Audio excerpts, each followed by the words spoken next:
Excuse me, man. Quick question for you, bro. Is this your Lamborghini? Yeah. And what do you do for a living? Construction and real estate. I graduated college in 2009. I always knew I wanted to have a business, and so I just started, man. I just got to it. What's the most amount of money that you've ever made in a single year? I built the business from the ground up, 13 years, 2 months, and I sold the business for $115 million. That G-Wagon right there, this Cullinan, the mortgage on this $20 million home right here is paid for by passive income. Yeah, my company, we've done a little over $35 million in the past year. We're valued at about $140 million right now. So I think from a young age, I've had just a different way of thinking. In school, I hated it. I sucked at school, but I always knew how to sell. You need to learn how to sell. Without sales, there is no money. I'd rather 1 billion followers than $1 billion because with 250,000 followers, I'm bringing in 9 digits in revenue. What has been the most amount of money that you've ever made in a single year? Yeah, you know what, man? Just get in the fucking car.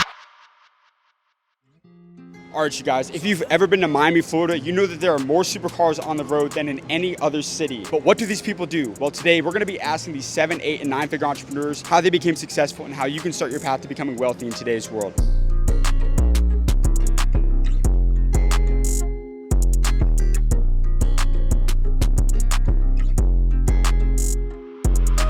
All right, you guys, we are in one of the wealthiest neighborhoods in all of Miami, Florida. We have a very special surprise for you. We're here at Eric Spofford's house. He's a 9-figure entrepreneur. He sold a company for over $100 million, has an 8-figure real estate portfolio, and invited us out to his house to give us some game for all the young entrepreneurs out there. Let's see what Eric has to say. How you doing, Eric? I've been in a lot of industries. You know, my original industry was dealing drugs. I was in a life of crime and addiction and street life growing up, and that's honestly where I learned a lot about business. I started dealing drugs at 10 years old, 5th grade. Yeah, I was selling weed at 5th grade. Didn't work out for me like it doesn't work out for most people, so I got sober, changed my life at 21 years old back in 2006, and then I got into drug addiction treatment. And so I went from being a drug addict and selling drugs to helping people get sober and change their lives, and then alongside that, real estate. And now real estate is a main focus of mine. What has been the most amount of money that you ever made in a single year? A little more than $100 million. $100 million. Yeah. Dude, what happened that year? How are you able to? I built the business from the ground up, 13 years, 2 months from the moment that I started it as a 23-year-old kid. Then what was I, 35 or 36, something like that, when I sold that business. And I sold the business for $115 million to a private equity-backed strategic company. And then I also sold off a lot of the underlying real estate assets that I had developed for probably, I don't know, 40 million. What's been the best financial advice that you've ever received? If there's one, I'm gonna give it to you right now. I'm gonna give you the fucking key. These guys should pay me and you should pay them for what I'm about to give you. This is the difference between the wealthy people and people that are fucking poor. You are gonna go out and focus on how to make income. You need to make money. I don't care if that's through starting a cleaning business, starting a business that comes to these nice homes in Miami and picks up the dog shit, if that's from doing solar. I don't care how you do it. Most people, they understand this concept. I need to make money. I need to make hundreds of thousands, $1 million, millions a year. That's the goal. This is where everybody goes wrong. They make the money and then they take the money and they burn it on lifestyle. They make $1 million. I've seen this happen with kids in solar sales over and over and over again. They make $1 million or $2 million in a year, and they take that money and they go buy the cars and they go on the trips and they book the PJs, the private jets, and they're at Poppy Steak and Carbone, and they got the girls and they got all this shit, right? And they're living a good life. The discipline of the financial discipline and the patience to take that money, and instead of being excited and going and living this life and buying all these things, you invest it into cash flowing, appreciating assets. My vehicle right now is Section 8 real estate. I'm buying houses in areas at a very low rate and getting insane cash returns. We're fucking printing money with this, right? But I'm taking the money that I earned, that I hustle, and I'm putting it into this real estate. And then the real estate is paying me. And then I'm going out and I'm buying that G-Wagon. That G-Wagon right there, this Cullinan, the mortgage on this $20 million home right here is paid for by passive income. It's paid for by free cash flow because the money that I made, I invested it properly, and then it pays me for lifetime. And so think of it like this. Do you want to have a pile of money or a river of money? Because when you have a pile of money, you're gonna spend it and it goes down, and you're gonna go earn to make more. You're gonna go replace it. When you have an ever-flowing river of money, because you had the financial discipline that I just talked about, the right coaches, the right mentors, and the right advice to make the right moves, then you can go out and you can fuck the money off all you want, right? Your mailbox money hits the bank, the government, Section 8, the federal government sends you all your rent payments. You can go out, blow it on the trip, blow it on the girl, blow it on a car, and guess what? On the first of the month, it's back. And it's gonna be back every month, month over month, for the rest of your fucking life. Eric, thank you so much for Yeah, coming. love, I bro, appreciate it. love. All I gotta say is that interview with Eric might have been one of the craziest interviews I've ever done in my life, from a perspective of value and the amount of game he dropped for the entrepreneurs. That's a 9-figure entrepreneur. Jack, what are your thoughts on that interview? You watched the whole thing. What are your thoughts on that? Man, it's super inspiring just to see him be able to tell his story. You know, he went from drug and alcohol addiction, being able to develop a business that could actually help people, and ended up selling that thing for 9 figures. At the end of the day, he pointed out the blueprint for how you get wealthy, man. Stop spending the money once you make it. You have to get income. It's all about the vehicle. Warren Buffett talks about the vehicle. And instead of spending that money, you got to put it into cash flowing assets like real estate that are going to pay you passive income over and over and over again. Keep building that portfolio so when you wake up in the morning, you get $10,000 that just hit your iPhone, straight passive income, and that's how you know you're fucking rich. Let's go.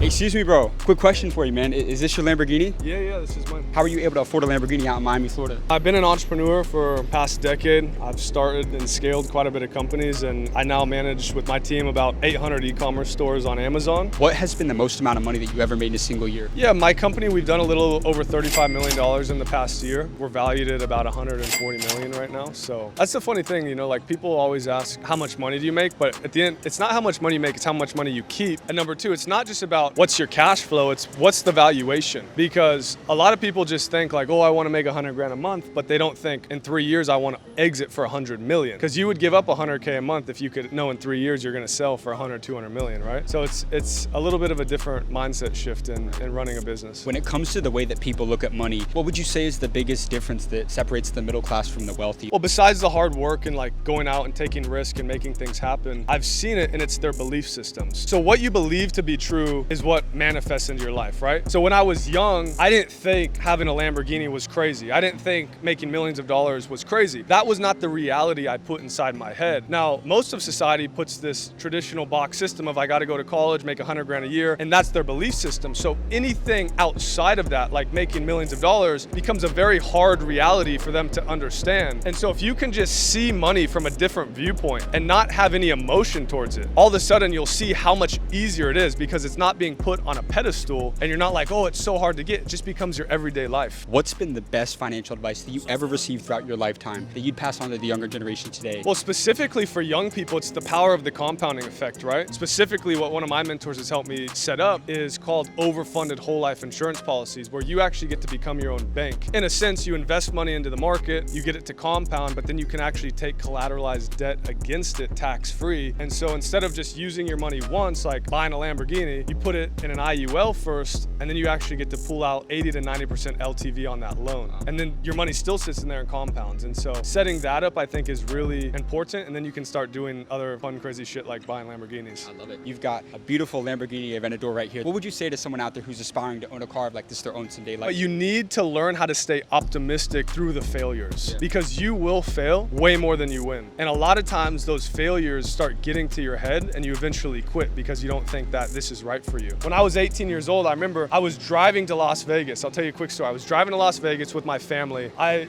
decided not to go to college, and they had told me, because I was looking at these deserted houses out there, I said, man, who would ever live out there? They said, Ryan, if you don't go to college, you're gonna live out there one day. And I remember envisioning me one day traveling, living the life of my dreams, driving a Ferrari, and I had absolutely no idea how I was gonna get there, but I just knew it. I truly, truly believed it. And so the funny thing when I got this Lamborghini is I was on a business trip in Vegas, and there was this full circle moment where I remembered when I was 18, and so I went to this exotic dealer, and I was gonna buy a Ferrari, but there was just too good of a deal on this Aventador, which is also, you know, something I've been wanting. So I said, fuck it, let's buy it. And now my 18-year-old self is like, fuck yeah, Ryan, we did it. You know what I mean? And final thing, you need to learn how to sell. Without sales, there is no money, right? Sales at the end of the day is taking one piece of value that you might have and someone paying money for it. That's all it is. It's not hard at all. For instance, there's a kid behind me. He wants to sell me on listening to one of his rap songs. Now, am I in the mood for rap right now? I actually am. So I'm gonna pay him for the value that he's gonna bring me. So you have to learn how to sell value that people will pay pay big money for. All right, let's hear it. I want to hear what you got. Come on. I started grinding, I had to get up off my ass. Been focused on my future, can't be worried with my past. And that's bitch I get, I promise gonna be my last. Fuck on my old hoes, I tell niggas stay mad. And I know that I done did it, don't need for me to brag. Ain't chill about no bitch, I already done had all these love to advance. So a girl kinda fat, I started chasing money, had to put it in the stash. Yes, sir. Let's go. 12 years old? Yeah. Never, ever give up. Every day just grind and believe in yourself. You got that, my man. Keep it going. Let's go, bro. Proud of you. Never give up on your dreams, bro. I told you. Thank you. Shout out to that boy Ryan, man. He made over $30 million with his company in a single year. Had one of the most beautiful Lamborghini Aventadors I've ever seen in my entire life, and gave some great game and value for all the entrepreneurs out there. Let's keep this Miami video going and let's go get this next one. All right, you guys, so we are at one of the nicest luxury apartments in all of Miami, Florida. And my man's right here just pulled up in the Ferrari. We're gonna go up to him, he's got the window down. We're gonna try and get some free game, figure out how he was able to afford a Ferrari out in Miami, Florida. Excuse me, bro. A question for you, man. Is this your Ferrari? It is, yeah. What do you do for a living? I sell watches and jewelry, bro, and cars too. Actually, Yeah, and how here long in have you been a business owner for? 5 years now. What's the most amount of money that you've ever made in a single year? We generate over 9 digits in revenues every single year, which is over $100 million a year. Is it cool we asked you a few questions outside of the car? Get it, bro. Sorry. Let's go. So what's your name, man? James, bro. I've James. seen you, I think, on social media. My man. Have you always been a business owner, right? Did you ever work a job, or what were you doing before you started I your worked business? hella jobs, bro. I worked at least 6, 7 jobs. Every summer I'd be busy, you know, I'd never just be chilling at home playing video games. And I was always driven, like, I had friends that, like, I grew up around, like, a lot of rich people. My parents are very well off, but I was not spoiled. So being around so much nice stuff, I would always see nice cars. My dad never, even though he had the money, he would never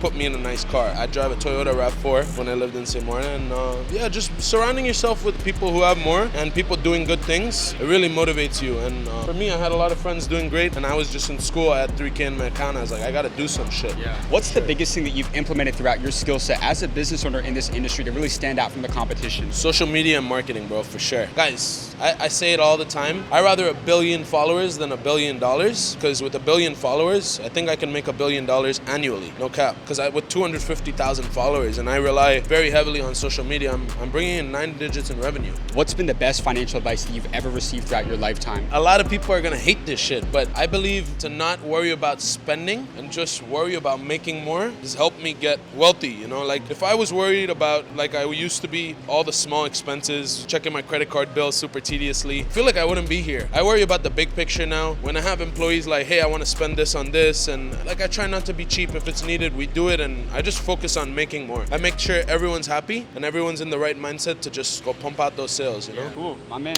Thank you, James. Let's go. Man, this Miami video has been absolutely insane, but I want you to comment down below who's been your favorite interview and why. We love making this content for you guys, so be sure to like and subscribe. But with that being said, let's get back to these interviews. Excuse me, man. Quick question for you, bro. Is this your Lamborghini? Yeah. And what do you do for a living? Construction and real estate. I graduated college in 2009. I always knew I wanted to have a business, and so I just started, man. I just got to it. How long have you been an entrepreneur for? Right at 15 years. What's the most amount of money that you've ever made in a single year as a business owner? We'll do 30 million in revenue. I'll probably make about 5 M. How did you go from making 6 to 7 figures in your business to go from 7 to 8 figures? What's the secret to scaling? Well, I always say one big important secret to scaling is not quitting. A lot of people jump from one business to the other because they get their ass handed to them. If you can stay in the same business and take the punches enough times to see them coming, you can start to dodge them and get your licks in. And I think for me, man, is I always kept the main thing the main thing. I burned the boats. I didn't go starting a million different businesses. And even if I did start a little side hustle here or there, I put the majority of my energy into one tree that I was watering, and it bared fruit. And now that it's bearing fruit, now we're just racking up everywhere. We go all over the country asking business owners their advice to young entrepreneurs. Could we ask you a few questions for the channel? Yeah,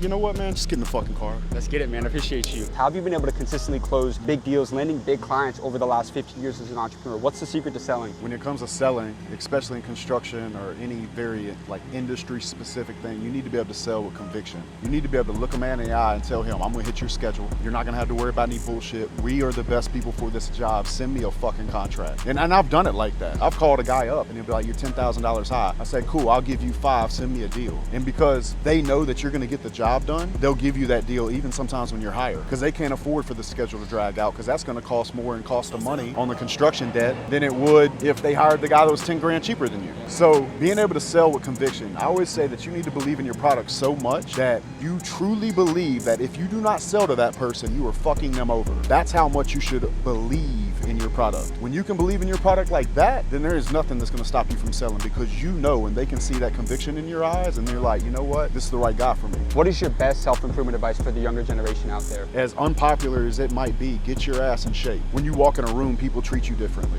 When you tell somebody that you can do something, they believe you because you're walking around displaying discipline. Look, let me show you something. Give me this hand. You see that? Yeah. That says something to me when I see it.